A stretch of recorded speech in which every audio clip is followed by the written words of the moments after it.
এর বিষয় হচ্ছে মুখ্যমন্ত্রী নিজে ফেঁসে গেছেন, ঢুকবো না। মুখ্যমন্ত্রী যা বলেছেন হলফনামায় ভয়ে চাপে বাঁচার জন্য আতঙ্কিত দিশাগ্রস্ত জেলে যাওয়ার আতঙ্কে থাকা মুখ্যমন্ত্রী যে সারাক্ষণ মিথ্যা কথা বলে হলফনামাতে আরেকটা প্রমাণ।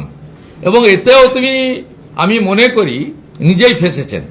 তিনি বলেছেন তার সঙ্গে থাকা নন্দিনী চক্রবর্তী, রাজীব কুমার, মনোজ বার্মারা ফেঁসে গেছেন, তাই তারা এটাকে লিঙ্গার করতে চাইছেন। তাই অনেক আগে থেকে বলার পরেও হলফনামাটা দিয়েছেন লেট নাইটে, ইচ্ছা করে।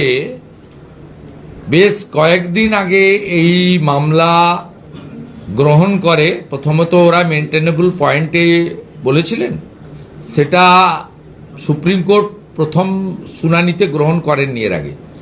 এবং উল্টে যে কমেন্টগুলো করছিলেন লাইভ লতে সবাই দেখেছেন, আমি সেটা রিপিট করতে চাই না। কলকাতা পুলিশ যেভাবে, রাজ্য পুলিশ এবং কলকাতা পুলিশ ইডির বিরুদ্ধে উল্টে মামলা করেছিল, তার উপরে স্টে লাগিয়ে দেন। এটা প্রথম শুনানির দিন হয় এবং সেদিন রাজ্য সরকার, রাজ্য পুলিশ তথা কলকাতা পুলিশ এবং পার্সোনালি শ্রীমতী মমতা বন্দ্যোপাধ্যায়, যিনি মুখ্যমন্ত্রীর দায়িত্বে আছেন, তাকে হলফনামা জমা দেওয়ার নির্দেশ দেন। এরা সুকৌশলে হলফনামাটা গতকাল লেট ইভিনিং, কার্যত রাত্রিবেলা দেয়। এবং হলফনামাটা পড়ার পরে ভারত সরকার এবং ইডির পক্ষ থেকে পাল্টা রিপ্লাই দেওয়া আইনগত প্রথার মধ্যে পড়ে। নইলে হিয়ারিং শুরুও হতে পারবে না, হিয়ারিং কনক্লুডও হতে পারবে না। এর বিষয় হচ্ছে মুখ্যমন্ত্রী নিজে ফেঁসে গেছেন। তার সঙ্গে থাকা নন্দিনী চক্রবর্তী, রাজীব কুমার, মনোজ বার্মারা ফেঁসে গেছেন, তাই তারা এটাকে লিঙ্গার করতে চাইছেন। তাই অনেক আগে থেকে বলার পরেও হলফনামাটা দিয়েছেন লেট নাইটে, লেট ইভিনিংয়ে, রাত্রে। তাই স্বাভাবিকভাবে ভারত সরকারের পক্ষে এবং ইডির পক্ষে যারা ছিলেন সিনিয়র ব্যারিস্টার বা লয়ার, তারা এর উত্তর দেওয়ার জন্য কয়েকদিন টাইম চেয়েছেন।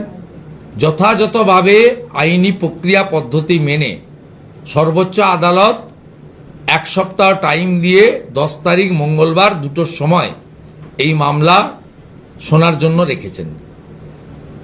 আপনি যে প্রশ্ন করেছেন মুখ্যমন্ত্রীর করা হলফনামা, মুখ্যমন্ত্রী যে সারাক্ষণ মিথ্যা কথা বলে হলফনামাতে আরেকটা প্রমাণ। এবং এতেও আমি মনে করি নিজেই ফেঁসেছেন। তিনি বলেছেন তার দলের অত্যন্ত সেন্সিটিভ কিছু ডকুমেন্টস তিনি ইডির তল্লাশিরত আধিকারিকদের কাছ থেকে কথা বলে, মানে অনুমতি নিয়েছেন। এর উত্তরে হলফনামাতে ইডি কি বলবে এটা আমার দায়িত্ব নয়, আমি জানিও না, আমার সাবজেক্টও নয়।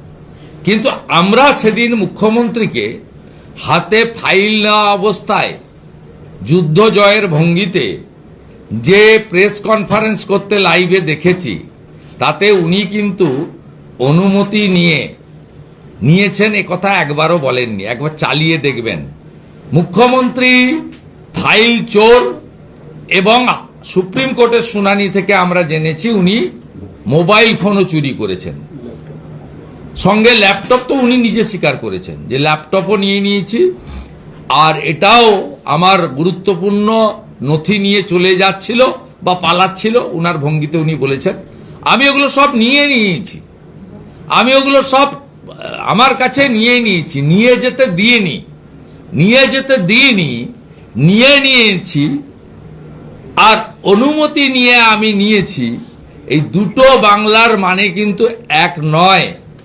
অর্থাৎ উনি সেলফ ডিক্লেয়ার চুরি করেছেন, উনি সেলফ ডিক্লেয়ার করেছেন ইন প্রেজেন্স অফ পাবলিক। বাকি হলফনামাতে ইডি উত্তর দেবে, সুপ্রিম কোর্ট সব দেখে সিদ্ধান্ত নেবে। ইডির পাটে এবং সুপ্রিম কোর্টের পাটে আমি ঢুকবো না।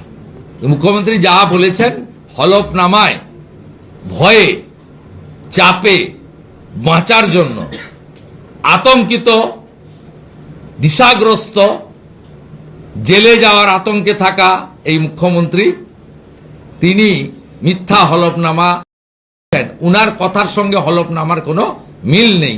দুটো হলফনামার লেখা আর উনার ওই দিন ভিজুয়াল স্টেটমেন্ট দুটোকে পাশাপাশি রাখলে একটা বাচ্চা ছেলেও বলে দেবে যে hour chief minister is establish liar.